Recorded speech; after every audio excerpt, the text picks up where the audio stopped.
You're listening to TFM.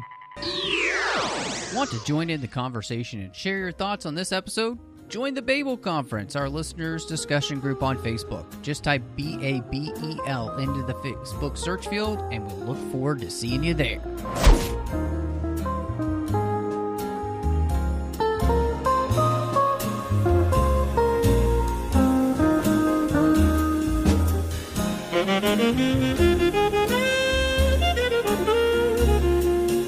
Welcome to TFM's local watering hole. I am just one of the hosts here, Matthew Rushing, and with me, as she is every single week, the spookily awesome Christy Morris.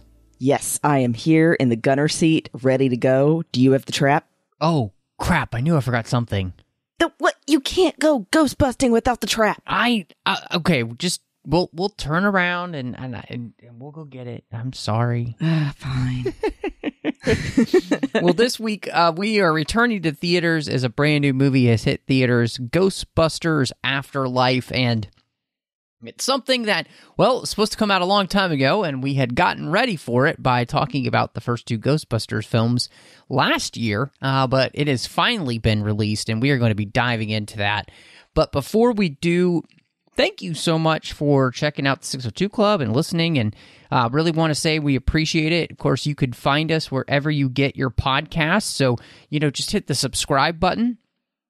That way you'll get the show as soon as it drops, and if you're an Apple Podcast user or listener or using anything in the Apple system, please give us a star rating review. Help people find the show. We read those reviews out on the show as well, so I want to thank everybody who's taken the time to do that. We're on Facebook at facebook.com/Trek.fm. We're on Twitter at the 602 Club. We're also on Instagram at the 602 Club TFM. And you can also find us on Letterboxd under the 602 Club, where we've got all the movies we've watched. We've got some lists going, so you can keep track of everything we're doing in our bonus shows as well. And, of course, you can find us on Listeners-Only Discussion Group there on Facebook called the Babel Conference. You can join and talk to listeners from all over the world. We do want to say a huge thank you to our associate producers here through Patreon, Ken Tripp, Davis Grayson, Ryan Millett, and Daniel Noah. Thank you for supporting the network. And if you like everything that we're doing here and you want the network to be able to continue to grow, and to get even better, go to patreon.com/TrekFM and you can see how you can be part of our team. And, of course, you can check out everything we're doing over at Trek.fm. So, Christy, we're back to bustin' here, and I was wondering for you where you were just kind of personally coming into a new Ghostbusters movie at this point. Yeah, I originally was not so sure about this because I think you and I probably felt the same after seeing the more recent Ghostbusters. I guess I would call it a remake, really. And it didn't really float a lot of people's boat. So then saying that there was going to be another, I was just stuck going, how is this going to turn out now? I mean, do we really want to keep going down that train?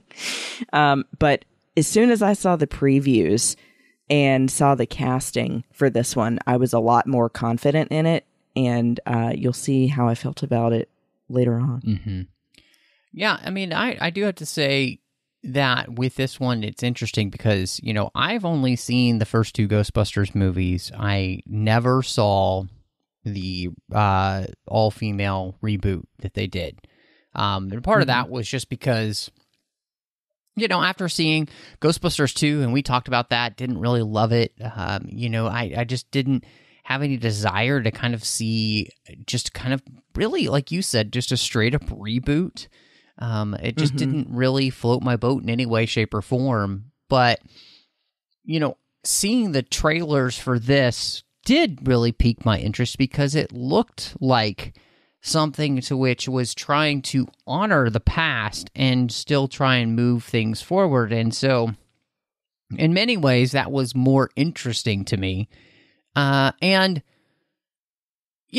think the other thing about the trailers that I felt like did a good job in at least selling this movie to me was that, yes, there were, callbacks to the past. But at the same time, this really was also, it seemed to be kind of trying to introduce us to new characters to follow as well. And it wasn't trying to, at least, again, from the trailers, it didn't feel like it was just trying to harken back to all the nostalgia. So it felt like it was going to hopefully have a good balance to it. Yeah, like it wasn't going to be all just rehashing the original. Right. Yeah, and that's where, I came down and was thinking, that's where I came down, after seeing the trailer and was hoping that would be the case. And so what really surprised me, though, and I guess this shouldn't be surprising that, they wanted to do a sequel. And funny enough, this movie was caught in development hell since the early 90s. And I mean, legitimately, from the early 90s all the way to like 2014, 2015,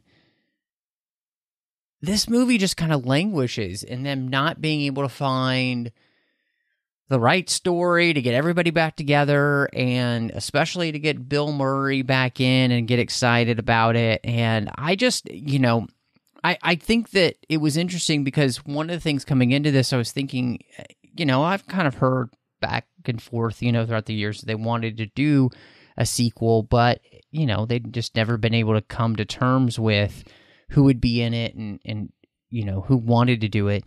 And so I think in part of me personally, honestly, was just, I never really thought this would happen because it had been in development hell for so long. Yeah, I mean, no, I'm with you because it was over 15 years that it just was going through all of these different rewrites, and Bill Murray was in at one point and then out. And then, unfortunately with Harold Ramis passing away, that made it harder to bring, obviously, them back together at all, because then now one of them is permanently gone. I think that they also, though, when you look at it, this all started originally from the first Ghostbusters in the mind of Dan Aykroyd. Right. And although all of them went through changes from other people, including Ramis, who helped work on the first one as well, it was ultimately starting with Dan's brainchild. The problem is that he isn't thinking bigger picture. Like, if you think about how he's working on this sequel, when you read about what the story he started with is for this one, it was still just the four of them. Right. And if you look at where we end up with Afterlife, it is bringing in kids. It's sort of like felt like watching Stranger Things, even though we also had, one of the Stranger Things actors in this show, right. But it felt like it's thinking bigger picture than just it's all about the four of them. It's bringing in more people to, become more Ghostbusters. Yeah. And I think that's the one thing he needed. I think you're really onto something, and I think what's interesting is that this movie is directed by Jason Reitman, who's the son of Ivan Reitman, the original director, and he co-writes the script and he serves as the producer as well. And I wonder if that was just kind of because this movie is about in the story. And we'll talk quite in depth about that in a minute, but this really is almost about the passing of the torch in the generations, of family, right? And death and loss and all of those kind of things and how they affect families and misunderstandings and all that. And so it almost seems right that he would come and do this and be the one that's finally able to bring things together. And part of that, like you said, is that this isn't focused on the original Ghostbusters in the sense of they're not front and center in this movie. Like, they're not the main function of the story. It's actually about really what they've left behind, their lineage, the way that they've impacted the world, and the people who, either are trying to forget them because of things that have happened, or, or look up to them, or, the repercussions of their previous actions. And like, to me, I think Reitman was able, that's one of the things that allows him, and them specifically, to just be able to pull this out of development hell and create something that to which people were excited to be a part of. And I think, in the end, I think in that he just makes the right choices to be able to bring Ghostbusters to the next generation while at the same time pay homage to what's come before.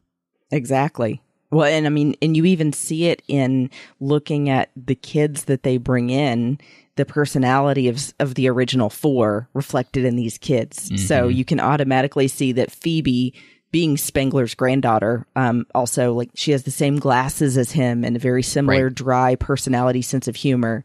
And then Podcast really kind of plays the line between being like a Ray as well as a, oh my gosh, I can't remember the other guy's name now. Rick Moranis. But yeah, so, and then, you have Finn Wolfhard, who came in, who's the, Stranger Things actor who came in, and he's kind of the Venkman of the crew. Oh, you think so? Interesting. Yeah, because to me, he feels like he doesn't really know much about science, it seems to be. It's really more of his sister's thing, but he's in it because the pretty girl is in it. Okay. I could, yeah. And then, well, and that's not his only reason. I mean, he does, get excited about the possibility of catching a ghost, but that's also something Venkman did. Sure. Well, and I think, I think that this is very interesting as to the fact that this is a sequel. And in it being a sequel, it is building off of everything that came in 1 and 2. And, we've got the Gozerian cult being back, and the fact that the builder's creator, Shandor, this is where he actually mined the Celestium, whatever it's called, that he needed to build the building in New York that would create the massive antenna that would allow Gozer to come in and be brought back to Earth.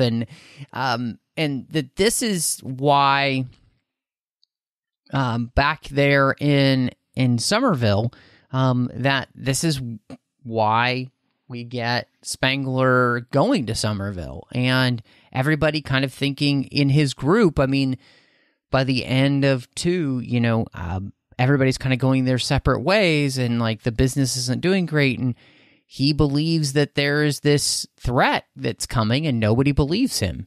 And so that this is what drives the entire story of, where these people are in their lives and what's happened to them. And to me, like, I was really sold in this movie with the story and the way that it was using everything from those original films, but using it as well to kind of, it's like, the idea was to create a cap for this trilogy so that you could start something new, right? And I mean, it kind of feels like Return of the Ghostbusters, right? Like Return of the Jedi, in the sense of like, the first Star Wars movie has the Death Star and everything, and then the third movie has the Death Star and everything, but it's the way to kind of bring it all full circle.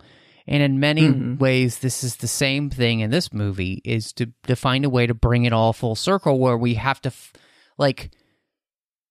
the threat is back, but it's bigger than ever, and, our heroes may or may not even be in a place to actually stop it, because the heroes, remember, aren't necessarily on the job anymore, and is this new crew up to it. And so, I mean, I guess there's in some ways kind of a Force Awakens nature to it as well, the Gozer awakens. But, there you go. I thought that this works really well. And I mean, I guess even comparing it to The Force Awakens, I feel like this is even more successful in building on top of and paying homage to the original, while at the same time creating something that can move forward as a franchise if you want it to. Yeah, 1,000%. Yeah, the thing that I loved about this story was that they saw what the big points were from the original that needed to be present here to be able to tie it all together. So they're like, okay, we do have to have a similar level threat. So let's go ahead and say it's Gozer again. We'll also have the Keymaster and the Gatekeeper and Zool, because everybody loves Zool. You got to have her. And then we're going to figure out why they're back. You know, how did they get there?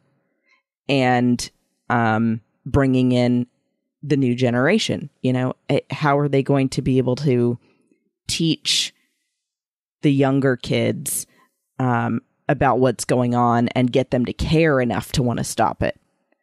So I think that they hit all of the big points doing that, and that's what made it so good. And then the thing that tied it all together, and I was waiting specifically to mention it here, is Spengler. Is the fact that he came out here because he held on to that belief that he knew there was something going on, and if someone was going to stop it, it was going to be him, even if no one else cared.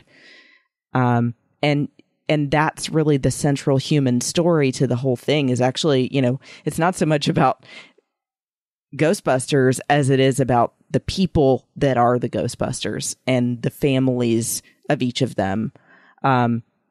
And I think that it made it even stronger because it was a love letter to Harold Ramis as well. Sure. And I'm going to tell you right now, I cried. Because if anyone doesn't know, you know, he passed away in 2014 from illness. So, you know, I mean, it was just something that happened seemingly out of nowhere. And then he was gone. And actually him becoming ill was what brought him back to, you know, his relationships with these guys that he got to know so well through the original Ghostbusters. Because he and Bill Murray had a falling out. And so they made amends before he passed away. And so I love that that's also kind of reflected in this story of like Harold Ramis and the character of Spengler bring all of them back together off screen and on screen. Yeah. No, I agree with you. And I think, you know, one of the things that actually really struck me about this movie, and, you know, I don't know if it's intentional or not, but, you know, there's something about the part of the movie that, and so much of it obviously has to deal with Spengler and his, you know, daughter and their grandkids thinking one thing about him and not truly understanding, obviously, why he did what he did. And when they do, they have a completely new understanding of, you know, their father and then their grandfather. And it just, you know, it just reminded me, and again, I don't know if this is intentional or not, but it did really remind me of the idea of all of the people who go and put their lives on the line in something like the military or, you know, those kind of things, you know, and end up losing their lives, you know, and they may not have their family members like their children who even really get to know, you know, them and understand the reasons why they did something. And so, and I, you know, not even them. I mean, just any first responder, people like that, you know, and it really brought that to mind for me. And just the people who are willing to kind of give up everything to keep others safe and do what is right when even nobody believes in them, you know, and he does this, right? His friends think he's crazy. His family doesn't, and his, you know, wife doesn't understand him. And yet he still stands up for what is right, and does it, even though it's going to cost him everything. And I thought that was such a great message and moment for the film, because, like you said, it is about dealing with loss and dealing with lost friendships in the way that we sometimes misunderstand one another and all of those type of things, or we don't give people a true chance, or we don't believe in them. Like all of these things are kind of being dealt with in this film, and I do think it's really beautiful, and it has a ton of emotion to it because they take this route. And I think, like you said, it's the perfect way to kind of bring all of this together and to put a nice capper on this part of this franchise, so that in many ways you are able to move forward if you want to. Well, it's like, you're kind of helping the audience that has been there with you from the first film in 1984 to go through the grieving process. Because I'm sure that they felt like that was the biggest elephant in the room we've got to deal with to be able to then feel like it's ending in a positive way and be able to move on. So making it a tribute to Harold Ramis in that way, I think, is the perfect way to add that in, and make fans like me feel like, okay, I'm good with this, and we can see what they've got next. Yeah, 100% agree with you on that.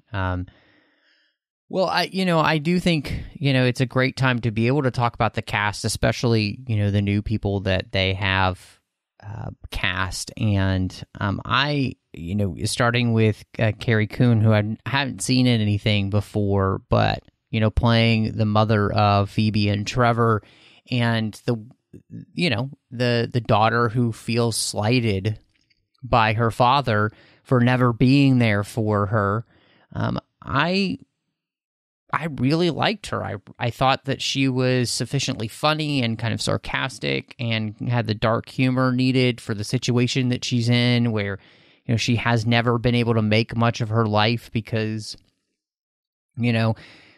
she's had a husband abandon her, and it's been difficult for her to make ends meet, which, felt very realistic in the world that we're living in today, after COVID and all. And so, like, all of this I thought was really well done, and I really liked her performance, and I thought she was great in the film. I thought she brought exactly what she needed to every scene that she was in, to either, give you some sort of emotion that she's feeling, and or to just give you, she had some good laugh moments as well. So I really liked her. Yeah, I also had not seen her in anything else before.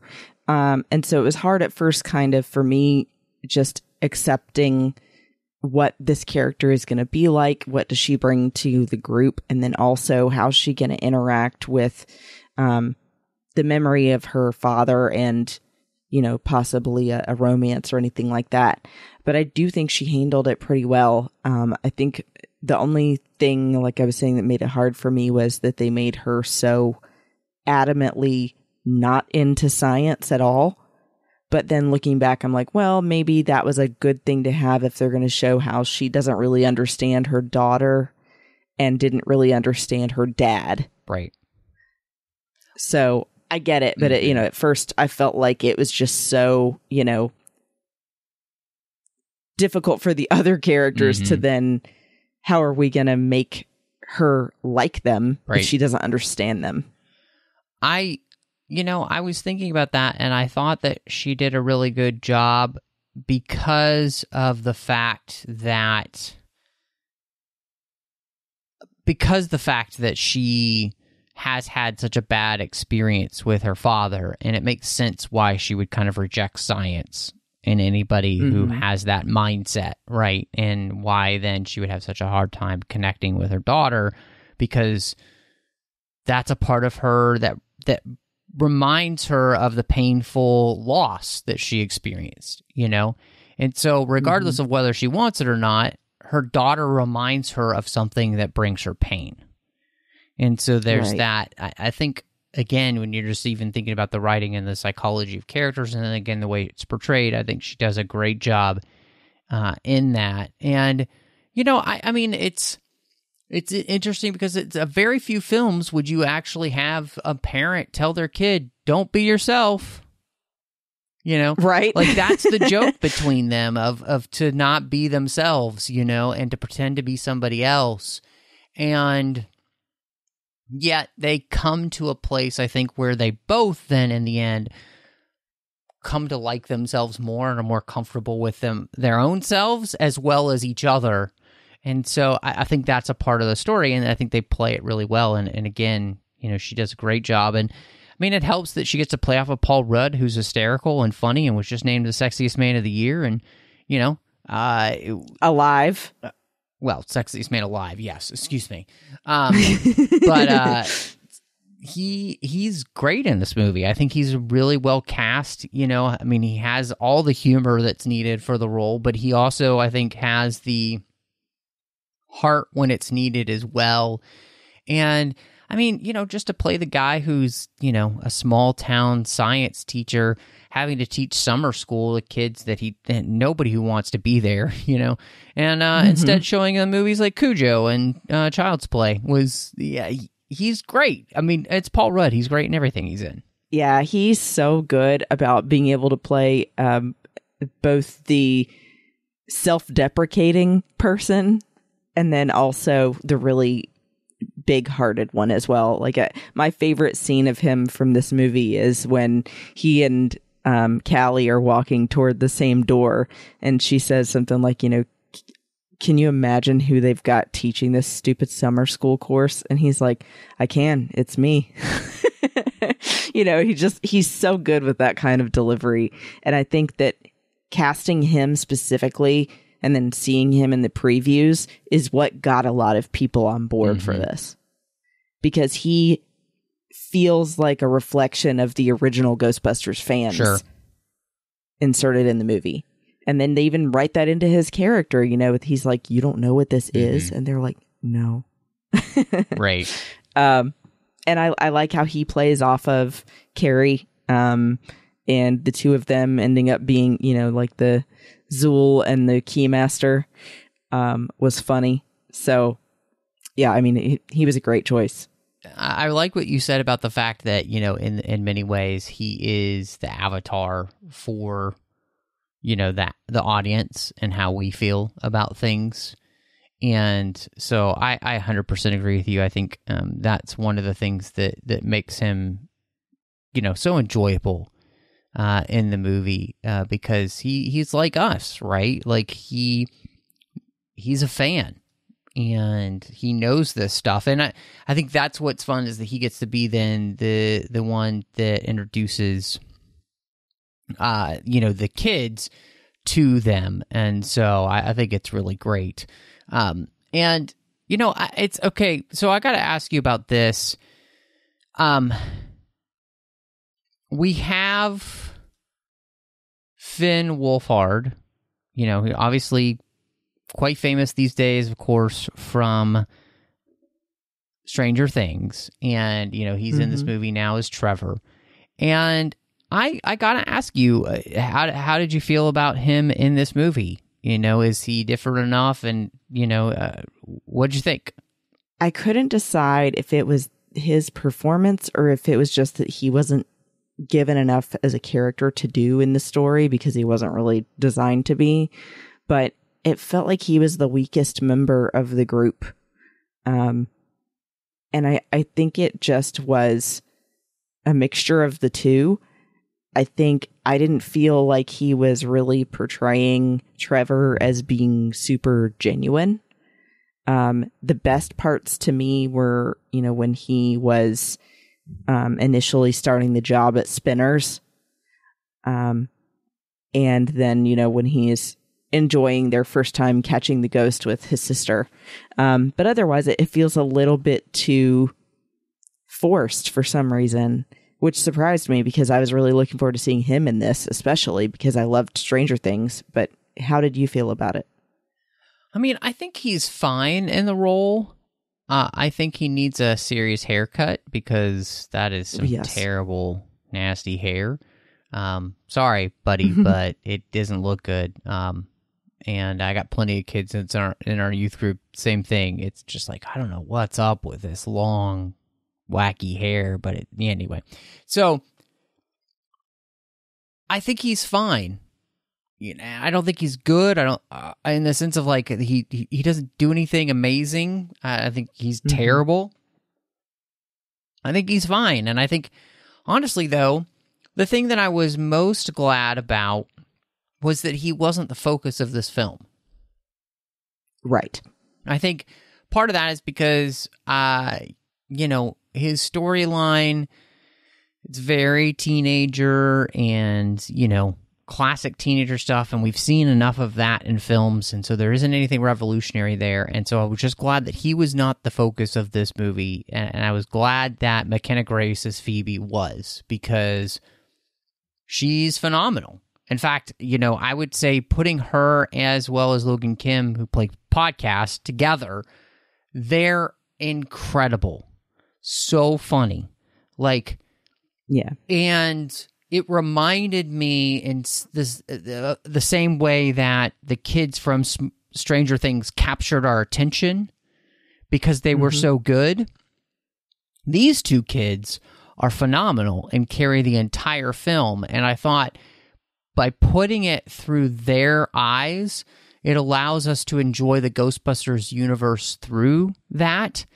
And we get a sense of wonder and joy and fun and all of those things because it's through their eyes. And they're hysterical. Like, I just kind of wanted a whole movie with them as the leads because they were great together. And I mean, I legitimately feel like I could just sit in there and give every superlative there and thesaurus. But they're great. They're just so good. Yeah, it was so cool. You're 1,000% right, seeing that we were seeing it through, especially through Phoebe's eyes, because it does also give you a new appreciation for stuff that, for me, as an original fan, has been so present all the time. You get a little more used to it. For her, it's all completely new. And so you're along for the ride watching her, sliding the pieces of floorboard to find the trap underneath it and trying to figure out what actually happened with her grandfather. And I love that she discovers the gunner seat in the vehicle accidentally. It's all of those things through a new perspective that make you then appreciate why you loved them in the first place again. And yeah, I think that her playing off of Podcast, so meta right now, I'm talking about podcast on a podcast, but he was incredible too. I think that it's sort of the same way that Stranger Things, we talked about, it wouldn't work if they didn't cast the right kids. This wouldn't work without those two right kids. And I loved Logan's humor when they're talking with the teacher about the trap. And, he's so serious. And it's like she's found finally her own weirdo.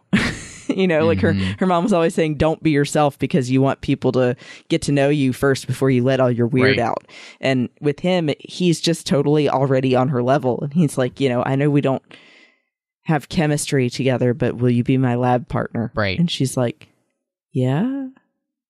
Or, I love when she says, are you filming me? And he goes, yeah, just in case, a bomb goes off and all your body parts split up into pieces. And she's like, okay. Yeah, he's so funny, and it's hilarious to, I mean, obviously, like you said, it's meta being podcasters and seeing podcasting become something that people talk about and even do in, films these days, which was hysterical. And, I thought, again, like you said, both of them are so good together. And like you mentioned too, it's about, they both found people who understand them yet are different. Like there's that they're opposite, but they understand one another, and I just think it's great. So I just really loved them in the film, and I was kind of blown away by how how much I liked them, how well they worked together, and how much they carried the movie. Because if they had not been good, this movie wouldn't work at all. And so, I really enjoyed them. And then, lastly, we had Celeste O'Connor as Trevor's love interest. She does well. There isn't, again, like, Finn, she's not getting anything like revolutionary to do, but they make a fun foursome with, Phoebe and podcast together. And so really enjoyable. And yeah, again, she just kind of completes that quadruple, I guess is, and yeah. I mean, and this is what I was trying to say earlier that I didn't get across very well, is that I feel like the four of them then end up becoming a younger version of the original four. So you've got Trevor kind of being the Venkman to me. You've got Lucky kind of being the Winston. You have, I feel like Podcast is really kind of the Ray of the group. And then you've got Phoebe, of course, as Spangler. And I think that was intentional. And so then now you're on board for them to possibly make a movie where they would just have the four of them. Right. Yeah. No, I absolutely right. So I think, one of the things, and I've seen, people talking about this film and or the reviews about the nostalgia factor and the connections with the past, and the fact that we bring everyone who is alive back, and then, of course, using, Harold Ramis's likeness for the film. Even, they use archival clips to kind of create the CGI version of him and everything. And so how did you feel about that? Do you feel like by the end of the movie there's too much nostalgia, or was there just enough? It was the perfect amount to me. And let's not forget to mention the most important piece of nostalgia that was in this, the Stay Puft Marshmallow People. That and the dark nature of the humor of introducing them again was so good. Like, my husband and I couldn't stop joking about the one marshmallow laying under the warm chocolatey blanket as he melted to death, like it was so good. It was like someone that totally gets my sense of humor. So that was great. But yeah, I think that they especially handled the scenes of including Ramis in this movie very well, because they didn't have his likeness actually speak at all, which I think was a strength. But still having him there, I think that you kind of needed that. And then I like that most of the movie, the way that they're introducing him is without his likeness at all. Mm-hmm. Right. Like it was cute having it like the lights are coming on, directing Phoebe down to the basement, and the, light following her to show her where things are in the room. I just think that was the best way to do that. Yeah, no, I agree with you. I think they made all of the right choices when it did come to, especially the way they dealt with Ramis, and I thought it was beautiful. And, I think the best thing is that his daughter felt the same. And so I appreciate, that she thought that this was really well done. But, I think, both Aykroyd and Murray both said that they felt like the script was heartfelt. It had a lot of great connections with the first two movies and kind of brings a lot of great through lines to hand this off to the next generation. And I thought it was great that, we got Venkman and Stantz and Zedmore back, but they aren't the ones who solve the problem just because they're back, right? Like, it ends up being them working together with Phoebe and the rest of the crew to end this threat once and for all. And I thought that was really nice. And, the small part we got with Annie Potts being back was great. And so, to me, I think I think this movie is nostalgia done right. I didn't feel like this movie was just trying to redo the first movie, even though there are a lot of the same beats. And again, I would point to, this felt to me much like The Return of the Jedi. It has some similar points to A New Hope, and at the same time is telling a different type of story, right? It's telling, and in many ways, this is telling similar points to Return of the Jedi, which is about dealing with loss and dealing with redemption, dealing with people finally coming to understand their parents and what they were trying to do or didn't do well, or, you know, like it has a lot of similarities in that. And I think this movie does it well. And I think I just appreciated that. And I think in that, I came away with me just being, I came kind of glowing from the theater. It was just, I had so much fun being in this universe again, and in a way that I hadn't felt since the original Ghostbusters, because Ghostbusters 2 is not great. When we talked about it, it's just not very good, you know, and this found a way to recapture the magic without feeling like we're overplaying our hand or not doing it well enough. And so, you know, I mean, the only one we don't get return is Rick Moranis. And how did you feel about that? Were you missing him? Did you want him in the film? I was missing him, but that's also because I think, you know, at the time that I was growing up, he was in everything. You know, Honey, I Shrunk the Kids was big when I was a kid, so he was like everybody's dad. Right. So him not being in this, although I understand why, was kind of sad for me, but I think that it was still carried on well without him.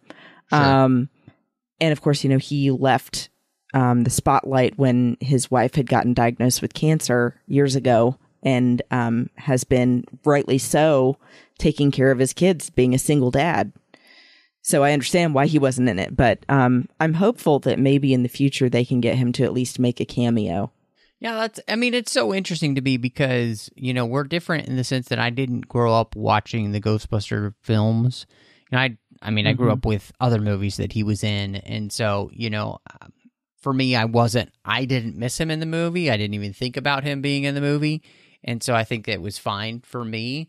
But I think, you know, obviously you could definitely, you know, have him in a sequel if there is one, which, you know, it leads me to ask you, you know, the production value of this and how it works. Because I noticed one of the things about the production value here is that they, especially with the special effects, they were not trying to one-up the original in the sense of making everything feel completely different from or divorced from what we got in the original films. It almost felt like they were trying to really do a good homage to the originals, but with the current technology that we have now. I definitely agree. I think that it was cool getting to see a similar ghost to like a Slimer, and just he's Muncher instead of Slimer, and he's a slightly different color. And still bringing back, you know, like we were saying, the main characters that made this a monster story in the first place of Gozer and the dogs. I think that was important, because if you completely change the look of the villains and of, you know, the other monsters that they're fighting, I think that you lose that connection of what made you care about this universe in the first place. Yeah. I think you're right. And it was fun getting to see them apply to like a, you know, Walmart in the modern world. Yes. Well, and I mean, one of the things that I thought that they did really well is that they actually used, you know, some of the visual technologies of the past to create, you know, some of the things we see. You know, the fact that one of the Keymasters beasts in Walmart was a it looked like an animatronic beast until it turns into a CGI beast, And so, like, using some of those technologies to make it feel like what we were used to in the originals, yet at the same time, then blending that with the technology that we have now, And I think it all worked really well. And I mean, even, having Zool come in, and this time it's played by the wonderful Olivia Wilde, and of course, she doesn't have a ton to do, so that's not the point. I think she just comes in and does a great job with everything, and so yeah, I mean, this is just a lot of fun. Yeah, I wanted to mention, since you brought up Gozer as well, Gozer's suit change, although it's similar to the original, it is improved now. And as soon as I saw the way that it occasionally lit up with red lights, I want to be Gozer as a cosplay now. It's so cool. I love that suit. So yeah, that part was awesome. And then of course, seeing Ecto-1 with the sirens and everything, and adding a gunner seat. Oh, I was down. Yeah. No, I mean, I agree with you on all these points. Like, I just think this is a movie that really thought through what it was trying to do with everything. And I really appreciated the work that they had put in to making things feel legitimate, to making things feel like they all fit. And at the same time, they also use the technology that we have to create something just really special. And I loved it. I was really happy with it. So, one thing that we do have to talk about, Christy, is there were some end credit sequences, and I'm interested to hear how you feel about those and how they worked for you. My favorite one, hands down, was Venkman and Dana and her using the shock treatment on him. Because if you remember from the original Ghostbusters, he's kind of a dog who's using the veil of science to meet young women that think he's a real scientist, and only shocking the guys that he's testing, quote unquote. So he deserves what he gets here so much. And it's so funny that it's his girlfriend that's doing it to him, or his wife, I guess, at this point. She's like, "Did you mark these cards?" And he's like, "No." And she shocks him and he's like, "Okay, yes." It was so good. Yeah, I thought the first one with Peter and Dana was fine. I thought that it was, I mean, it's a little bit goofy and silly, and honestly, I don't think it really adds too much to anything. But that's fine. I mean, I think it's just more the fact that, they have Bill Murray back, and I think, they decide it would be fun to have a quick scene with him and Sigourney, just to pay homage for the fans. And again, I think, that's really fine. There's nothing wrong with doing that whatsoever. And so, I thought it was enjoyable. I think what's fascinating is it's really that second end credit sequence that really gives us this thought process that there could be something in the future, that they may be thinking about, at least doing one more film or more with these characters. And so what did you think about that, dealing with the fact that we've got Janine and Wilson talk about it as success, and then, buying back the old Ghostbusters place, bringing in Ecto-1, and you got the trap red light going off. I thought that was a fun way to tease that there could be more without giving a guarantee. So, they didn't then have a title card come up and say, coming soon in 2023 or something. I'm glad they didn't do that. But it was fun to then say, we may go back to where it all began and tell a new story. Or maybe we will, and we'll have, the other three guys training them or something. That might be cute. And I love Annie Potts anyway. So seeing her back as Janine was great. And I like that they use her flashback with Spengler as well and the coin to kind of add to this how much she cared about him and how much they really got each other.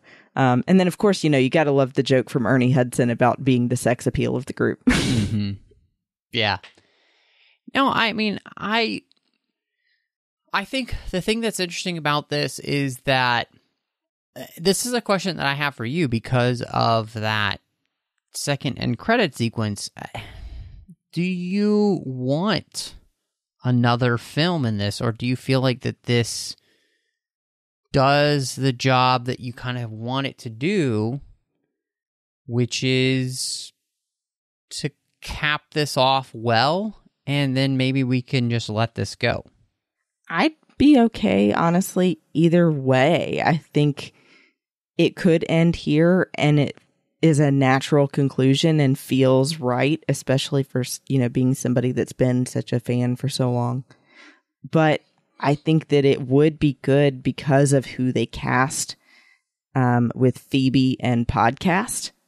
If they had another movie and it was the two of them really taking everything on, and maybe, like I said, with having Winston train them, and they're back in the old firehouse and they've got the Ecto-1 and they know what they're doing, but they're still not completely there yet. So yeah, I could go either way. I found it really difficult. I feel like this one really does end so well, and you do it in a way that I felt very satisfied by the end of this movie. And I don't know, I'm really, I love the cast in this movie, like you said. I love, Phoebe and Podcast and the idea of, having them in another movie. Even with the rest of the cast, right? Yeah. But I'm hard-pressed to think that it's going to get better than this, right? I have a feeling like you can only go downhill from here. And I don't know. I don't really have an answer. I did come out of the film with talking to my wife, and I'm like, I do kind of hope that they don't do another one. Because I don't see how you can get it better than what you got here. So I don't know. I'm really torn. Again, I love the cast that they've got here. I love who they brought in to kind of replace the old people and the older cast, and in the way that they all fit with the story from before. But I don't know if it's something. I'm always struggling with franchises in the fact of, can we just let them die? Can we just let them go? And this one feels like such a loving love letter to the previous films that, I don't think you get a better love letter than this. And I think to me, it feels like the possibility of ruining it just gets exponentially higher once you try to move forward. But I mean, I could be all completely wrong, so I don't know. I mean, I definitely agree that you are kind of dancing on the edge here of this is a perfect place to stop. Don't dilute what you have with then coming out with subpar stuff in the future. But, I also see the point of, if they go with completely new people, or at least, starting with the kids here, that it could possibly be good. It just, taking the story in a new direction. But then also, on the other hand, I'll debate with myself and say, if there's no Gozer, who are they fighting? Yeah, because the last thing I want is a talking painting back. Right. Yeah. So it's just them and Muncher this time.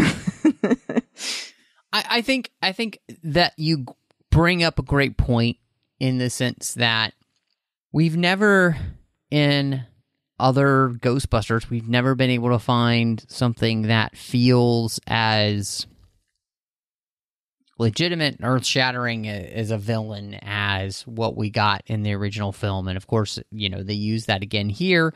And again, much the same way. You have another Death Star in Return of the Jedi. But yeah, I just don't know. It's such a good question. So I'm going to be really interested to see what other people think, as we talk to them online or the Babel conference or whatever. So hopefully people will let us know. But Christy, I guess, for all that we've talked about with the film, what do you rate Ghostbusters Afterlife?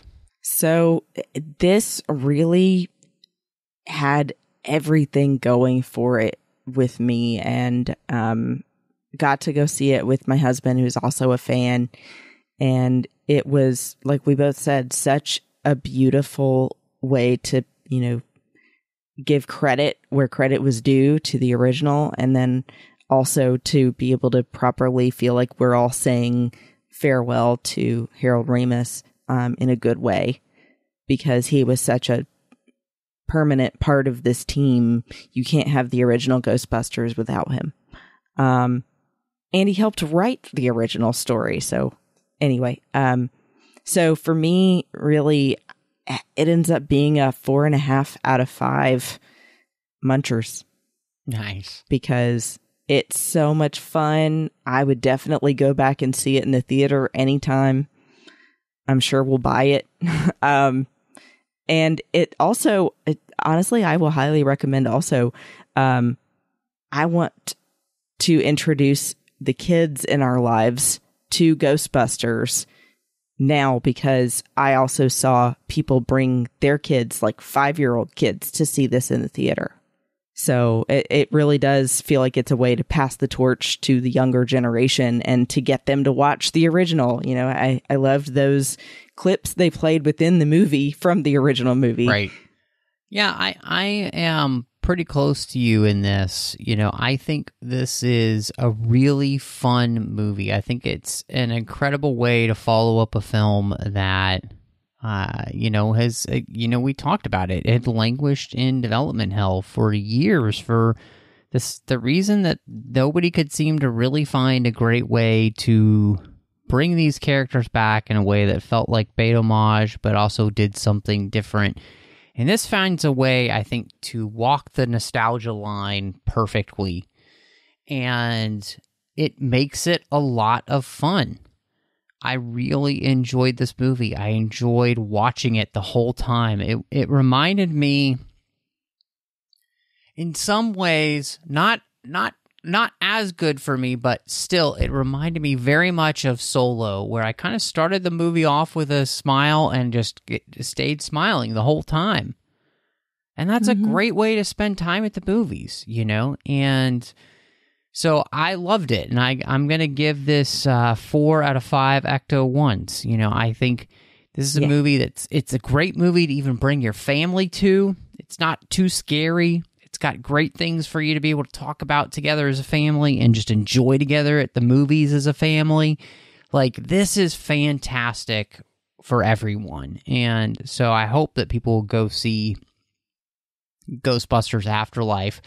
But Christy, if you were going to recommend something to everybody as we get to our recommendation section, what are you going to recommend to everyone? I have something kind of cool this time that I want to recommend. I'm kind of excited because for the first time in a while, I'm actually back into reading again.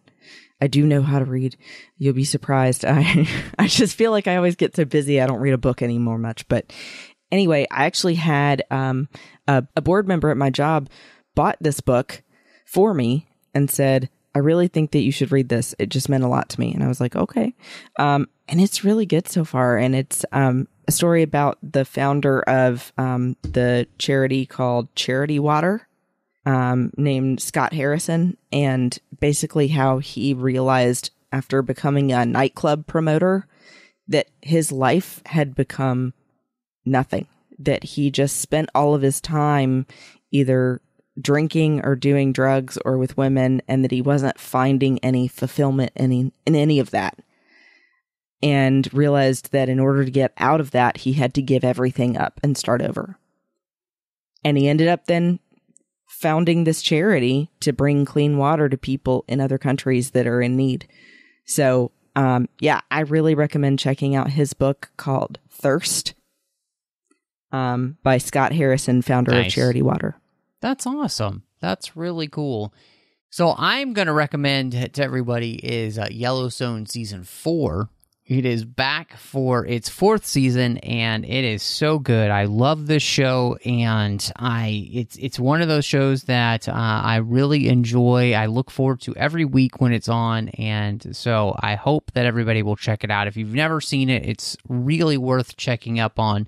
I think you could find it on Peacock Network, the Peacock streaming network, streaming, but it's a great show, and it's kind of like The Godfather meets a Western, so but it's phenomenal, and I've been enjoying its 4th season so far, so hopefully everybody will check that out. But Christy, if anybody wants to catch up with you and see what else you've got going on, where can they find you? Yeah, you can find me on Instagram and Twitter at BestBenBell. And then, of course, on Facebook, sometimes hanging out in the Babel Conference. And then also I do a show when I'm not here on 602 Club. I do a show with my friends Amanda and Teresa called Sabers and Spells. And I know we said we've been on hiatus for a while, but we're coming back at some point. We really love it and we want to. So hope that you'll check that out as well. Sabers and Spells, part of the Skywalking Through Neverland network. And you could find me, of course, all over the place under the name Matt Rushing02. You can also find me here on the network in the 602 Club feed doing Snyder Cuts as well as Assembling Avengers with John and our bonus shows. Of course, Assembling Avengers, we're walking through the Marvel films again. And as of this recording, you'll get coming out our Winter Soldier conversation on Saturday, so I hope you will check that out. Of course, you can also find me doing The Orb, Literary Treks, and Warp 5. The Orb's about Star Trek Deep Space Nine. Literary Treks is about the books and the comics of Star Trek, and then Warp 5 is about Star Trek Enterprise. And then over on the Nerd Party Network, I am doing 2 shows. One's completed. That's called Owl Post with Drea Kaufman. We talked about every single chapter of the Harry Potter series, one chapter at a time. And of course, you can also find me doing Aggressive Negotiations with John Mills every week as we talk Star Wars. But thank you so much for joining us. And y'all come back now, you hear?